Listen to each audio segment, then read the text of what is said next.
તો હર હર મહાદેવના નાદથી અમદાવાદના શિવાલયોમાં પણ ભક્તોની ભારે ભીડ જામી છે।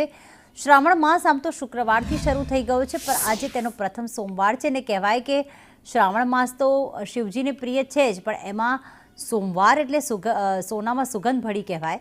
જોધપુરમાં ઓમકારેશ્વર મંદિરમાં ભક્તોની ભીડ જામી હતી। સવારથી જ ભક્તો પહોંચ્યા હતા અને દૂધ અને જળનો અભિષેક કરી રહ્યા છે।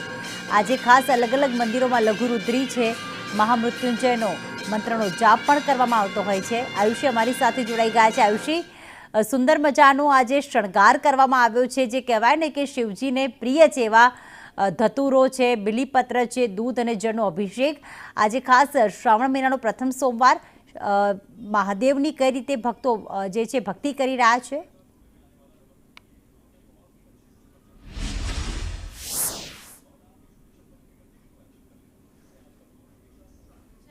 વહેલી સવારથી શિવાલયોની અંદર ભક્તોનો અવિરત પ્રવાહ છે તે જોવા મળી રહ્યો છે। જોધપુર વિસ્તારમાં આવેલ ઓમકારેશ્વર મહાદેવ મંદિર છે, ત્યાં વહેલી સવારથી જ ભક્તોનો ઘસારો જોવા મળી રહ્યો છે। ભગવાન શિવને વિશેષ રીતે બિલીપત્ર અને કમળનું પુષ્પ છે તે અર્પણ કરવામાં આવી રહ્યું છે। રુદ્ર અભિષેક છે તે કરવામાં આવી રહ્યો છે અને ભગવાન શિવને આજના દિવસે અલગ અલગ જે વસ્તુઓ દ્વારા અભિષેક કરવામાં આવે છે। સાકર હોય, दूध છે, સાથે જે ચોખા, તલ, અલગ અલગ જે વસ્તુઓ દ્વારા ભગવાનનો રુદ્ર અભિષેક છે તે કરવામાં આવે છે। પુષ્પો દ્વારા બિલીપત્ર પણ અર્પણ કરવામાં આવે છે। વહેલી સવારથી જ ભક્તોની ભારે ભીડ શિવાલયોમાં જોવા મળી રહી છે અને વિશેષ રીતે આજે સોમવાર પણ છે અને જે ચોથનો પણ દિવસ છે, આજની તિથિ છે તે ચોથ છે, ત્યારે શિવજીના પુત્ર ગણેશજીની પણ વિશેષ રીતે પૂજા અર્ચના થાય છે અને આજનો દિવસ એટલા માટે પણ ખૂબ વધુ મહત્વ માનવામાં આવે છે, કારણ કે સોમવારની સાથે ચોથનો પણ આ પર્વ છે। ત્યારે ભક્તો જોઈ શકાય છે કે ભગવાનને કમળના પુષ્પનો વિશેષ રીતે શૃંગાર કરી રહ્યા છે। ભગવાનને અલગ અલગ જે આ અભિષેક માટે અલગ અલગ પદાર્થો દ્વારા અભિષેક છે તે કરવામાં આવી રહ્યો છે। ઓમકારેશ્વર મહાદેવની અંદર વહેલી સવારથી જ આ ભક્તોની ભીડની સાથે જે અભિષેક છે તે કરવામાં આવી રહ્યો છે। ભક્તો સાથે પણ વાતચીત કરીશું કે આજે શ્રાવણનો પહેલો સોમવાર છે, આપ દર્શન કરવા આવ્યા, શું કહેશો? શ્રાવણ માસ એટલે આપણા હિન્દુ માટે બહુ પવિત્ર માસ ગણવામાં આવે છે। શંકર ભગવાન ઉપર આપણે હિન્દુઓ ખૂબ જ શ્રદ્ધા અને અતૂટ વિશ્વાસ ધરાવીએ છીએ, એટલે એક હિન્દુ તરીકે અને એક આસ્થા તરીકે આજે ભોળેનાથના આશીર્વાદ લેવા માટે આવીએ છીએ।